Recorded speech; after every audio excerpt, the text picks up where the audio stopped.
마태복음 25장 10절로 13절까지의 말씀 찾으신 줄 알고 받들어 읽을 때 마지막 절을 같이 합독하겠습니다. 그들이 사러 간 사이에 신랑이 오므로 준비하였던 자들은 함께 혼인잔치에 들어가고 문은 닫힌지라. 그 후에 남은 처녀들이 와서 이르되 주여 주여 우리에게 열어주소서. 대답하여 이르되 진실로 너희에게 이르노니 내가 너희를 알지 못하노라 하였느니라. 그런즉 깨어 있으라. 너희는 그 날과 그 때를 알지 못하느니라. 아멘. 여러분 시간 약속 잘 지키십니까? 어떤 분을 보게 되면 좀 일찍 나가시는 분도 있고 어떤 분은 항상 늦는 분들도 계십니다. 그런데 우리가 시간 약속을 잘 지킨다라고 하는 것은 상대방에 대한 배려이기도 하고 또 나 자신에 대한 그 신의의 표현이기도 합니다.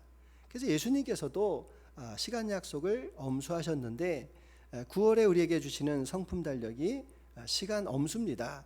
그 시간 엄수가 무슨 뜻인지 같이 한번 읽어보겠습니다. 다른 사람과 그들의 시간에 대한 깊은 존중심을 보이는 것. 다시 읽습니다. 다른 사람과 그들의 시간에 대한 깊은 존중심을 보이는 것. 반대말이 지체입니다. 지체. 자, 그런데 예수님께서 그 타인에 대한 존중을 많이 보여주십니다. 그래서 병자를 고치실 때 잃어버린 양과 같은 그 죄인을 찾으러 가시는 그 예수님의 모습 가운데에서 시간 엄수의 모습을 보게 됩니다.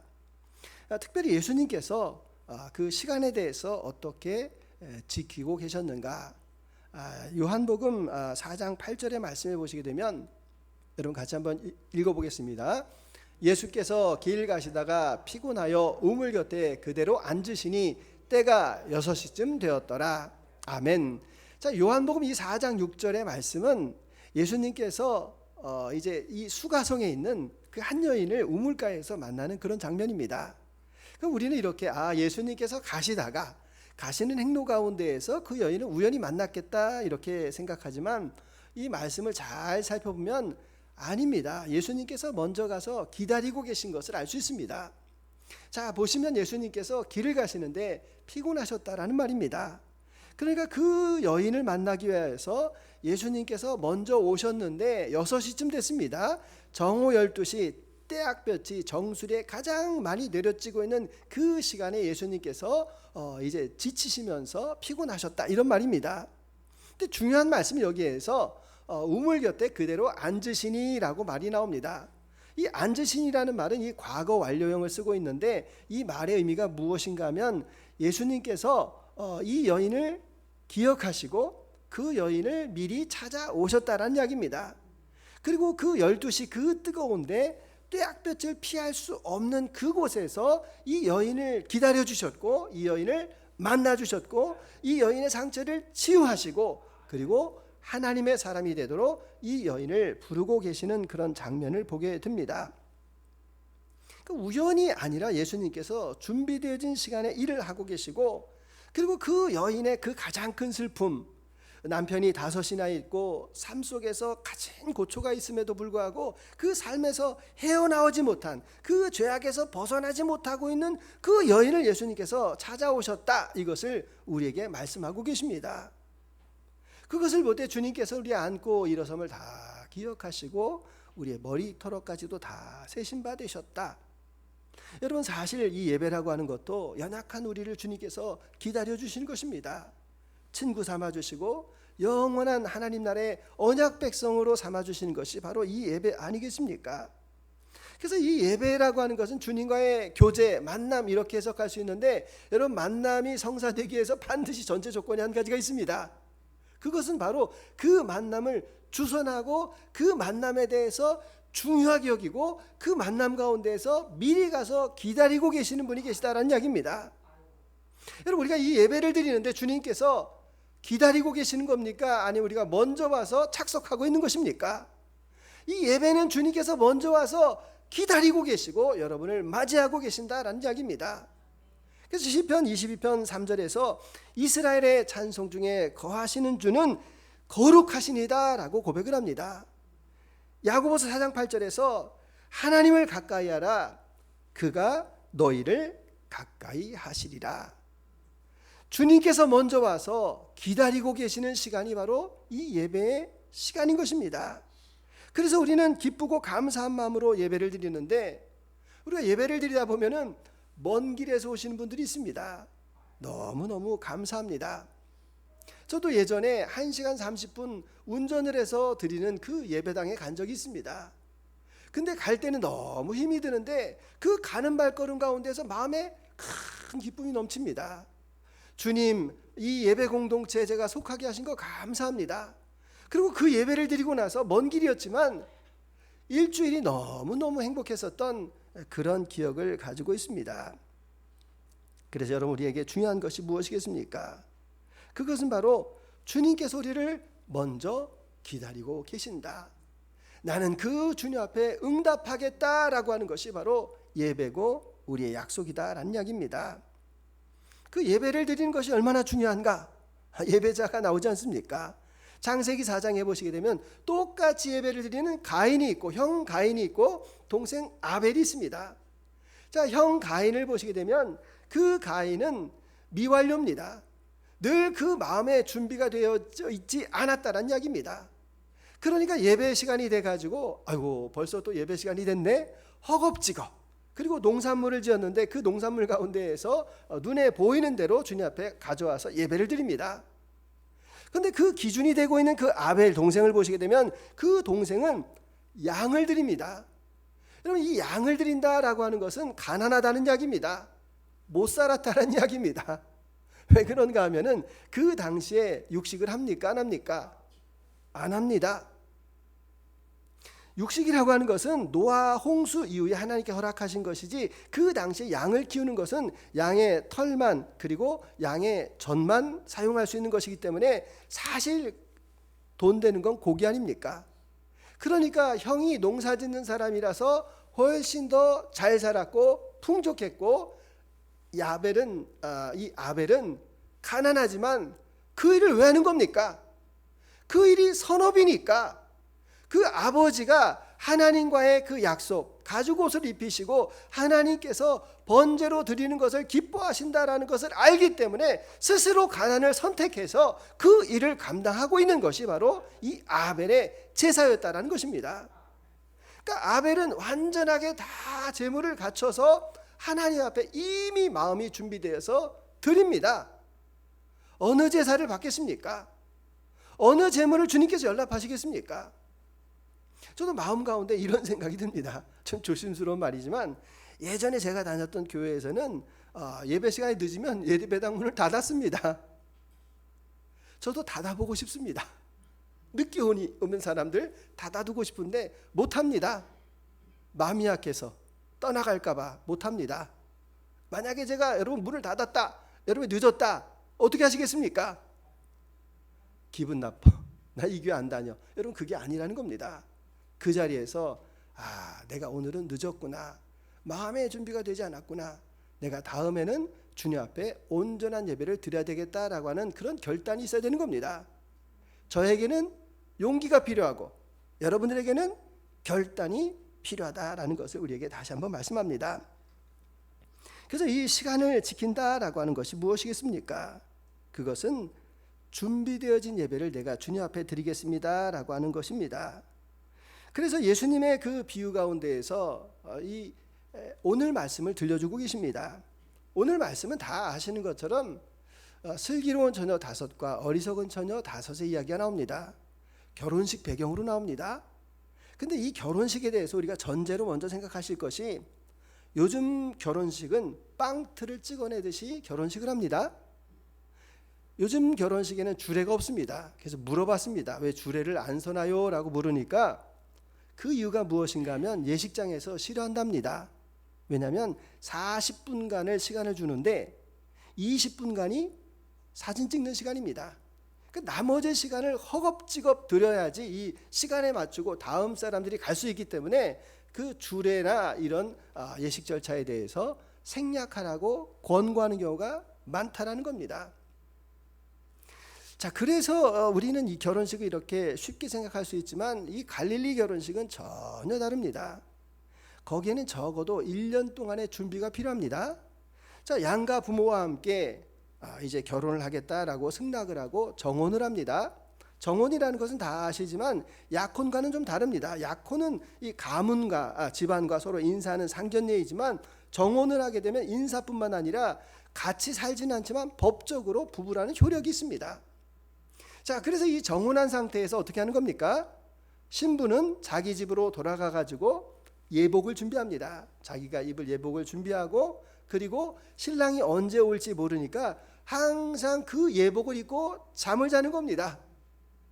신랑은 뭐 하는 겁니까? 돌아가 가지고 그 신부를 위해서 가정집을 짓는 겁니다. 자기가 손수 이렇게 목재를 가지고 집을 짓는데 이 기물까지도 다 준비하는 시간이 적어도 1년 정도가 소요가 되니까 그 신부에게는 그 결혼의 소중한 거룩함에 대해서 생각하는 시간이고, 남자 신랑에게는 결혼이 얼마나 중요한 그 책임감이다라는 것을 생각하는 시간입니다. 그러니까 여러분, 우리가 자녀들이 결혼을 할 때 자녀들이 못하겠다라고 하면 할 수 없지만 자녀들에게 분명히 이야기할 것은 무엇인가 하면 이 결혼이라는 것이 사랑으로 하는 것이 아니다라는 것입니다. 결혼을 만들어주신 하나님 앞에 첫 번째로 드려지는 그 예식이기 때문에 이것이 중요하다라는 것을 우리 자녀들에게 우리가 강조할 필요가 있습니다. 자, 1년 동안 이제 집 준비를 했습니다. 그러면 이제 언제 결혼하는 겁니까? 그것은 신랑의 아버지가 야야 됐다, 이제 결혼식 해도 되겠다라는 승낙이 떨어져야만 되는 겁니다. 그래서 예수님께서도 그날과 그 시를 아무도 모른다라고 하시는 말씀이 바로 그 말씀입니다. 성부 하나님께서만이 다시 예수님께서 재림하실 그 날을 말씀하시기 때문에 그날과 그 시는 아무도 모른다, 이렇게 말씀하는 겁니다. 자, 그날이 됐습니다. 그래서 이제 신랑이 자기 친구들과 함께 가마를 가지고 신부집으로 가는데, 자, 그 나라는 깜깜한 나라입니다. 오후 6시가 되고 5시가 되면 해가 다 떨어졌기 때문에 길을 어떻게 할 수가 있겠습니까? 신랑의 친구들이 마을 곁에서 나팔을 크게 불면은 신부가 미리 지정한 들러리들, 이 들러리 10명이 지정이 된 겁니다. 이 신부에게는. 그럼 들러리들이 등과 기름을 준비해서 맞이하러 가는 겁니다. 자, 맞이하러 가는데 우리는 등과 기름이라고 하는데 사실은 등과 기름이 아니라 횃불과 기름, 이렇게 말씀하시는 게 맞습니다. 자, 옛날이니까 이렇게 몽둥이를 준비해가지고 막대기를 준비해가지고 거기에다 솜으로 이렇게 싸가지고 거기에다가 감람유를 이렇게 발라가지고 가는데, 자, 그런데 문제는 무엇인가 하면 이 들러리들도 자기가 책임을 맡았으면 언제 올 줄 모르기 때문에 신부의 곁에서 그것을 같이 준비하는 사람들입니다. 그런데 이 슬기로운 처녀들은 이 기름이 떨어질 것을 알고 기름을 충분히 준비하고 있는데, 이 어리석은 처녀는 언제 오겠어, 오면은 뭐 그때 준비하면 되겠지, 뭐 이렇게 생각을 하고 마음을 턱 놓고 준비를 안 하고 있었다는 이야기입니다. 근데 나팔 소리와 함께 신랑의 그 친구들과 함께 이 정혼한 처녀를 데리러 올 때 너무 급해가지고 기름이 없으니까 기름을 준비하려고 빌려달라고도 해보고 또 가서 기름가게 가서 찾아보지만 그 밤중에 어떻게 구합니까? 결국 준비되어진 신부와 함께 들러리와 함께 그 집에 가게 되고, 그 집은 문을 딱 걸어 잠굽니다. 그리고 그 안에서, 집 안에서 일주일 동안 잔치를 하게 되어 있습니다. 그러니까 그 결혼의 신성함을 알고 그 거룩함으로 준비한 신부를 위로하고, 그리고 그 결혼이 얼마나 소중한가라는 책임감을 가지고 있는 그 신랑을 위로하는 그 피로연이 일주일 동안 시작이 되는데 문을 닫아두었기 때문에 그 어리석은 신부들은 갈 수가 없다, 이것을 우리에게 말씀해 주고 계십니다. 그러니까 여기에서 보시게 되면 슬기로운 처녀들은 자기의 그 책임에 대해서 알고 있습니다. 그 시간에 내가 무엇을 할 거에 대해서 알고 있고 준비를 하고 있고, 그 어리석은 처녀를 보게 되면 그것을 알고는 있지만 시험 날짜가 언제라는 것은 알고 있지만 시험 공부를 안 하는 학생과 같이 준비하고 있지 않았다라는 것을 우리에게 설명하고 있습니다. 그렇기 때문에 여기에서 이 기름이라고 하는 것을 우리가 잘 생각해 봐야 되는데, 기름을 모아야 되는 것 아닙니까? 기름을 모아야 되는데 그 기름이라고 하는 것이 무엇을 말하는가 하면은 바로 하나님의 영을 이야기하는 겁니다. 우리가 신부의 들러리로 부름을 받았습니다. 그 잔치에 청함을 받았습니다. 그럼 여러분의 마음 가운데 지금 채워야 되는 것이 무엇인가 하면 하나님의 영으로 여러분의 심령과 마음을 계속해서 채워가야 된다라는 겁니다.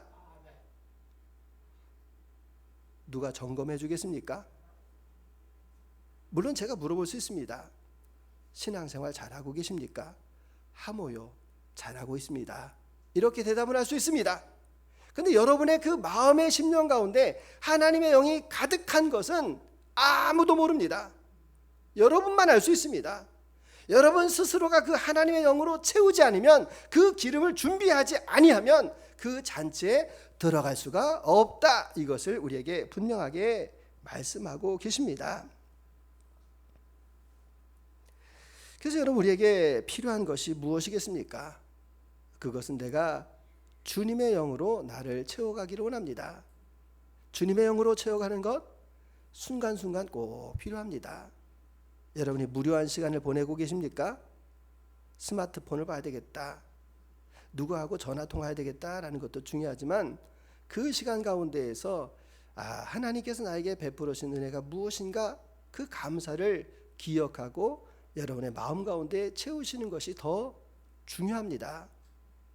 내가 TV를 시청하는 것도 중요하지만 그래도 내가 오늘 주의 말씀이 무엇인지에 대해서 내가 기억하는 것, 그리고 내가 있어야 될 장소를 내가 찾고 내 안에 채워가는 그것이 바로 조금씩 여러분의 평생에, 저의 평생에 채워가는 그 기름이 된다라는 것을 말씀하고 계십니다. 전도서 말씀 가운데에서 범사에 기한이 있고 천하만사에 다 때가 있다라는 것을 말씀합니다. 나이가 젊은 분들은 모르겠지만 어르신들에게 제가 한번 물어보면 시간이 참 오래되셨죠? 정말 오래 사셨죠? 이렇게 말씀을 드리면 대답은 분명할 겁니다. 순식간이죠. 여러분, 저와 여러분도 순식간에 어느 고지에 가 있을 겁니다.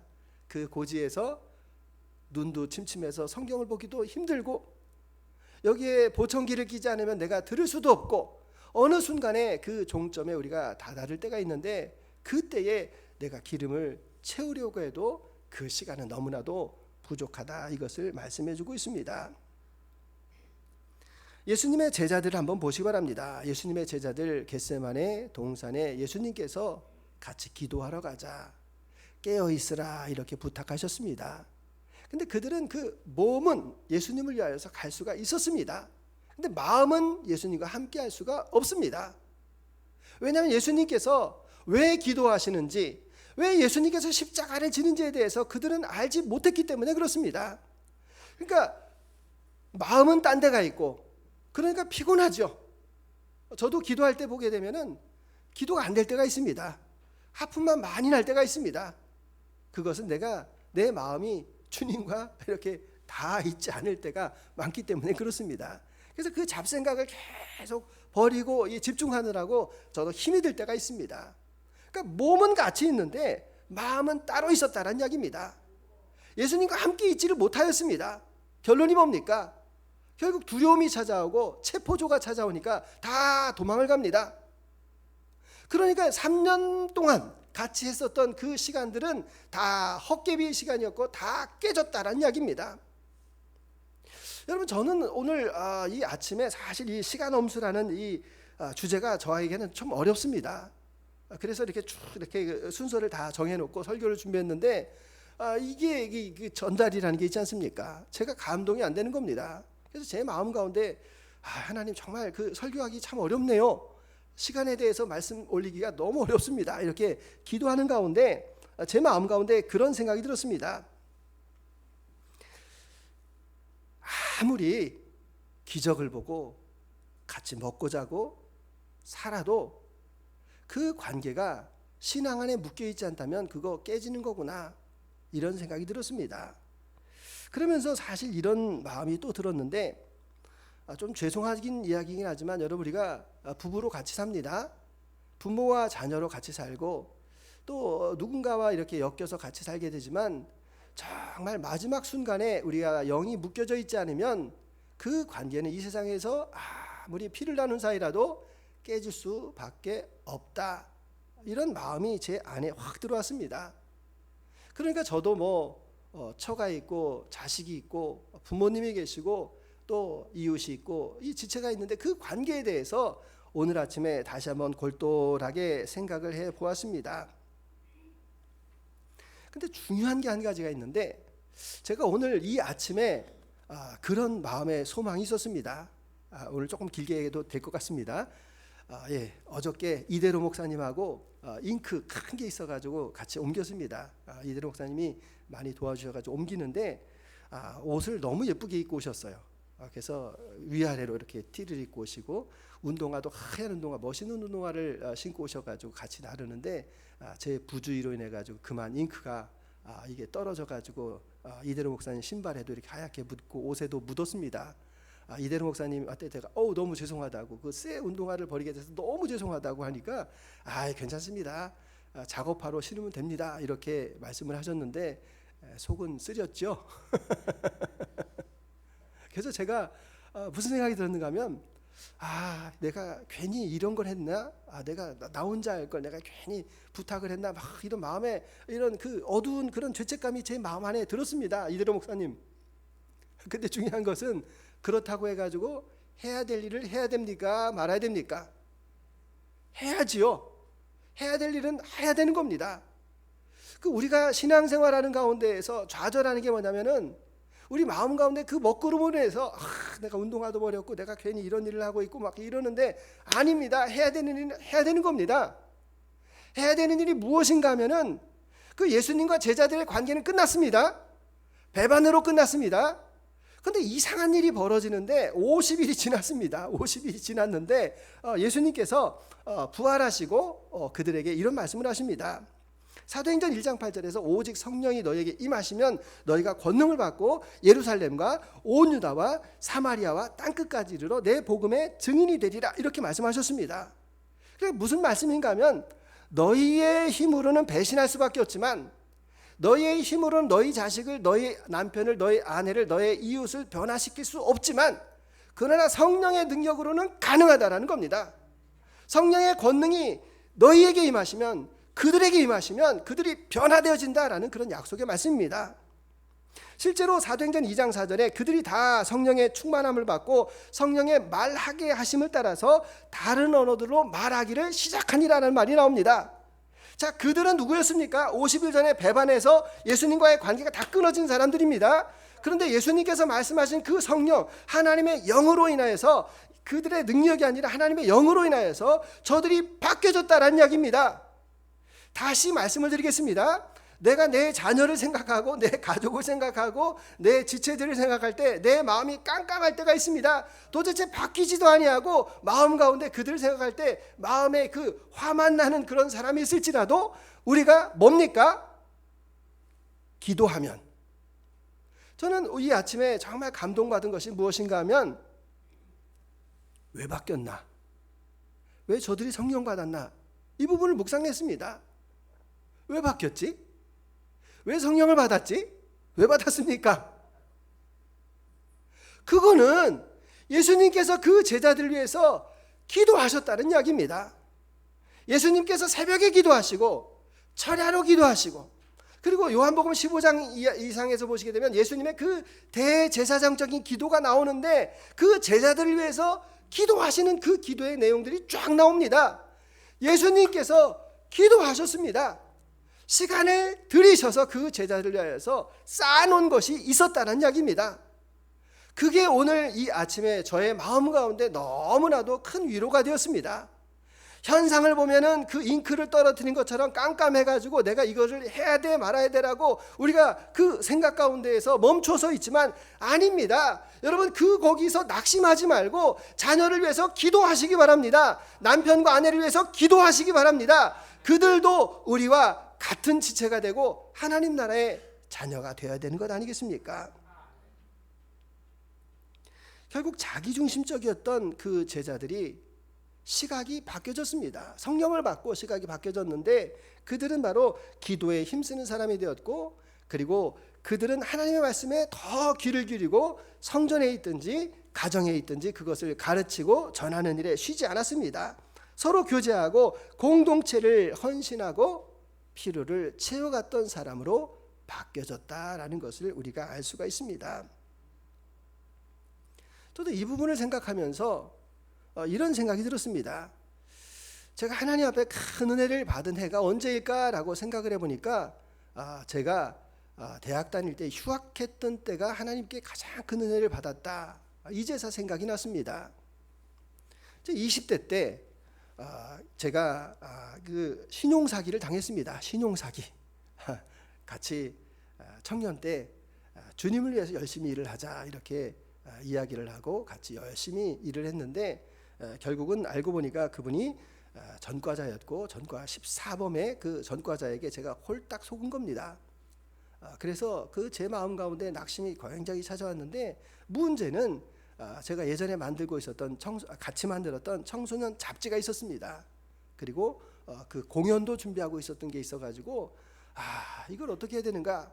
여기서 그냥 그대로 주저앉아 버리면 하나님께서 그 이름이 욕되게 하는 것 같아가지고 제 마음 가운데 깊은 고민 가운데 제가 할 수 있었던 일은 내가 휴학을 하자, 학교를 쉬자, 그리고 1년 동안 그 벌어진 일에 대해서 제가 열심히 그 일들을 감당한 때가 있었습니다. 그때 저에게 있었던 큰 은혜를 다시 한번 기억해 보면은 그 기간 가운데에서 제가 그 성령님을 만나서 성령 세례를 받았습니다. 예전에 교회를 다니긴 하였지만 뜻뜻미지근한 신앙 가운데에서 정말 하나님께서 살아계시다라는 것을 제가 그때 느끼게 되었고, 그리고 잃어버렸던 소명, 다시 내가 신학을 해야 되겠다라는 그 결단을 그 기간 가운데 하게 되었습니다. 그리고 그 시험을 준비하려고 하니까 저 때만 해도 신학대학원 갈 때 경쟁률이 굉장히 높았습니다. 재수, 삼수, 13수까지 하신 분도 계셨는데 저에게도 그게 큰 부담이었는데 그때 제가 하나님 앞에 기도했습니다. 점심시간에 도서관에서 그 교회까지 한 15분을 걸어가서 그 교회에서 늘 기도했습니다. 기도했는데 대단한 기도는 아니었고 점심을 먹고 기도했기 때문에 항상 거기에서 자다가 나왔습니다. 근데 하나님께서 그것을 기쁘게 보셔서 제가 신학대학원에 합격할 수 있는 그런 은혜를 주셨습니다. 제가 왜 이 말씀을 드리는가 하면 저에 대한 이야기가 아니라 우리는 인생이라서 어쩔 수 없이 크로노스의 시간을 살아가는 겁니다. 그냥 흘러가는 시간을 살아갑니다. 어다 보니까 청년이고 어다 보니까 중년이고 어다 보니까 노년이고 이제 부르심의 때가 가까우는 그런 크로노스의 시간을 똑같이 회장님도 평사원도 어린아이도 나이 드신 분도 똑같이 공평한 시간을 하나님께서 허락해 주셨습니다. 그런데 믿음의 사람에게는 다른 시간이 있는데 바로 카이로스의 시간이 있다는 겁니다. 하나님의 손에 붙잡힌 그 시간이 있습니다. 그래서 하나님께서 우리에게 뭐라고 말씀하시는가 하면 에베소서에서 세월을 아끼라라고 말씀하십니다. 아끼라라는 이 말씀은 엑사고라조라는 그 단어를 쓰고 있는데 그것은 빼앗겼던 것을 되찾았다는 이야기입니다. 그러니까 무슨 시간인가 하면 우리는 시간을 빼앗기며 마귀에게 속하여서 살았습니다. 지금도 시간을 많이 빼앗기는 분들이 있지 않습니까? 다 바쁘다라고 말합니다. 다 바쁘다라고 말하는데 그 내면을 다 캐보면은 내가 교회를 위해서 바쁩니다. 이웃을 위해서 바쁩니다. 이런 거 없습니다. 나 개인의 안위를 위해서, 내 평안을 위해서, 내 번영을 위해서 바쁜 것뿐이지 우리가 그 시간들을 얼마나 쓸데없는 시간으로 낭비하고 있습니까? 근데 주님께서 우리를 마귀의 시간에서 주님의 시간으로 바꿔주셨기 때문에 빼앗긴 것들을 다시 도로 찾아주셨기 때문에 우리는 그것을 주님을 위해서 사용하는 시간이 바로 주님께서 크로노스의 시간을 살게 하신다라는 겁니다. 또 이 엑사고라조, 악기라는 말 가운데에서는 낚시질하다라는 말입니다. 낚시질하다. 그 말이 뭡니까? 그 낚시의 포인트가 있어서 거기다가 힘을 주는 겁니다. 이렇게 딱 힘을 주는 겁니다. 아까도 말씀을 드렸습니다. 여러분 약속 장소에 늦지 마십시오. 일찍 나가시기 바랍니다. 그 예배 시간도 예를 들어가지고 늘 늦는 분이 있는데 그러면 저분을 위해서 우리가 예배 시간 30분 바꾸겠습니다. 뒤로 늦추겠습니다. 그분 늦을까요? 안 늦을까요? 늦는 사람은 항상 늦습니다. 늦춰져도 늦습니다. 그의 그 게으름의 시간이 그 시간에 맞춰져 있기 때문에 그렇습니다. 먼저 나가가지고 여러분 뭐 하겠습니까? 먼저 나가가지고 그 자리에 앉아있는 시간, 아유 왜 이렇게 안 오는 거야 하고 스마트폰을 보시지 말고 그 사람에게 내가 전할 수 있는 좋은 말이 무엇일까? 그 사람을 기쁘게 할 수 있는 말이 무엇일까? 그리고 그 시간 가운데에서 내가 하나님께로부터 받은 은혜가 무엇인지를 묵상하는 그런 자투리 시간을 갖는다라는 겁니다. 시간은 다 바쁩니다. 다 똑같습니다. 그러나 그 시간을 카이로스의 시간으로 살아가는 사람은 그 시간이 분명 다르다라는 것을 우리에게 말씀해 주고 계십니다. 그래서 이 시간이라고 하는 것은 하나님께서 생명으로 주셨고 선물로 주셨지만, 그러나 그 시간은 제한적이라는 것입니다. 인생이라고 하는 그 틀 안에 있는 것이고 계수하는 시간이 있고 저와 여러분을 주님께서 부르시는 그 시간이 있다라는 것을 여러분 우리가 기억하는 것입니다. 그래서 우리가 그 영원한 시간을 준비하는데 그것은 하나님의 영으로 충만한 것이고 우리의 목적과 소망을 두고 가는 그 시간입니다. 그 시간에 대해서 주님께서 말씀하십니다. 마태복음 28장 18절 같이 읽습니다. 예수께서 나와 말씀하여 이르시되 하늘과 땅의 모든 권세를 내게 주셨으니 그러므로 너희는 가서 모든 민족을 제자로 삼아 아버지와 아들과 성령의 이름으로 세례를 베풀고 내가 너희에게 분부한 모든 것을 가르쳐 지키게 하라. 볼지어다 내가 세상 끝날까지 너희와 항상 함께 있으리라 하시니라. 아멘.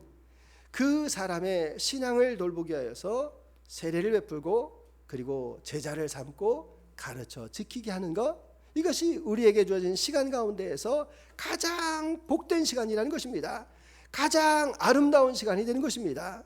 나의 삶으로 예수 그리스도께서 어떤 분인지를 내가 보여드리겠습니다. 나의 시간을 통해서 그 사람에게 하나님의 그 가치와 뜻을 전할 수 있는 그것이 바로 은혜 아니겠습니까? 그래서 여러분, 우리의 시간 가운데에서 하나님께서 주시는 그 시간이 나에게도 귀하고 상대방에게도 귀하다라는 것을 기억합니다. 결론의 말씀을 드려보겠습니다. 그 시간 속에서 어떻게 흘러가고 있는가라는 것을 잘 보기 위해서 여러분 식물을 한번 잘 보시면 좋습니다. 밖에 나가셔서 보면 테라스에 차유태가 있습니다. 이 조롱박 같은 것인데 봄에 하도 안 피어나가지고 얘가 피는가 했더니 지금 열심히 자라고 있습니다. 하늘마가 있습니다. 하늘마가 길을 따라 열심히 자라고 있는데 거기에 보게 되면 생장점이라는 게 있습니다. 우둠지라는 말도 쓰기도 하는데 그것은 내가 어느 방향으로 무엇을 위해서 가야 되는가라는 것을 맞추고 있는 그 초점입니다. 저와 여러분에게도 인생 가운데에서 생장점이 필요한 것 아닙니까? 그래서 대부분의 사람들은 그 물질을 위해서 눈에 보이는 것을 위해서 살아가지만 우리는 시간의 관리자로 살아간다라는 것을 기억하는 것입니다. 물질도 있는데 여러분 그 물질보다도 더 중요한 것이 시간이고 생명 아니겠습니까? 그래서 주님께서는 모두에게 공평한 시간을 선물로 허락해 주셨습니다. 그런데 그 시간은 말씀을 드렸지만 제한적이라는 것입니다. 너희 인생이 무엇이냐? 그 인생이 바로 잠시 왔다 사라져가는 안개와 같다라고 주님께서 우리에게 표현해 주고 계십니다. 그래서 우리에게 주어진 그 크로노스의 시간도 있지만 주를 위하여서 낚아 올리는 그 카이로스의 시간을 살아가는 것을 주님께서 계수하시겠다라고 말씀하고 계십니다. 그래서 나의 이 시간 속에서 주님을 늘 의식하겠습니다. 그리고 그 주님께서 베푸신 그 존중함을 다른 이에게도 베푸는 그런 시간 되기를 원합니다. 그래서 그 시간이라고 하는 것은, 지금이라고 하는 것은 주님께서 나에게 준 프레젠트, 선물이라는 것을 내가 기억하겠습니다. 그래서 그것을 바르게 잘 사용하면서 선용하는 저와 여러분들이 다 되실 수 있기를 축원합니다. 주님 감사합니다. 시간이 얼마나 소중한가라는 것을 우리의 인생 가운데에서 말씀하고 계십니다. 내 것이지만 결론에 가서는 내 것이 전혀 아니다라는 것을 우리가 깨닫게 되는 날이 있습니다. 그런데 주님께서 그 시간을 기회로 주셨습니다. 나의 생장점은 무엇인가? 그것은 주를 향하여서, 이웃을 향하여서 하나님이 기뻐하시는 삶을 살아가는 것이 나의 생장점임을 다시 한번 기억하게 하여 주옵소서. 우리의 일상이 주로 인하여서 감사하고 기쁘고 그 시간을 아름답게 주를 위해 사용할 수 있는 우리가 다 되도록 주님 함께하여 주옵소서. 감사드리며 예수 그리스도의 이름으로 기도드립니다. 아멘. 찬송 400